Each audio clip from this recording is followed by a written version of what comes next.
Ang batang nagsinungaling tungkol sa lobo. Isang araw, may isang batang pastol ang nagbabantay ng mga tupa. Medyo pilya ang batang ito. Mahilig din siyang magbiro. Nakakainip naman dito. Puro tupa na lang.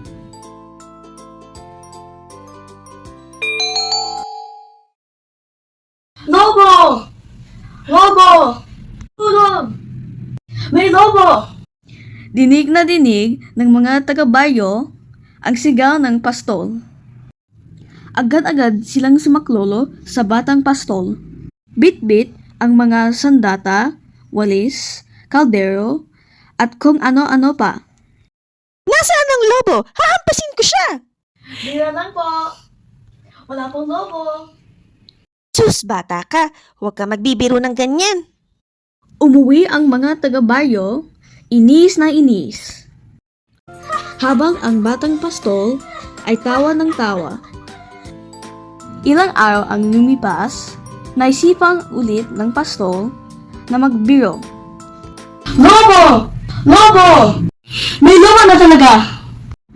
Muling nagdatingan ang mga taga-baryo para tulungan ang batang pastol. Ngunit, joke lang po. Ang dali niyo lokohin. Mas galit na ang mga taga-baryo. Lagi mo na lang kami niloloko? Ayaw na namin maniwala sa'yo? Kaya umalis na ang mga taga-baryo. Mas galit pa kaysa sa dati. Lumipas ulit ang ilang araw. Habang nagbabantay ang pastol, dumating ang lobo. Totoo na ito!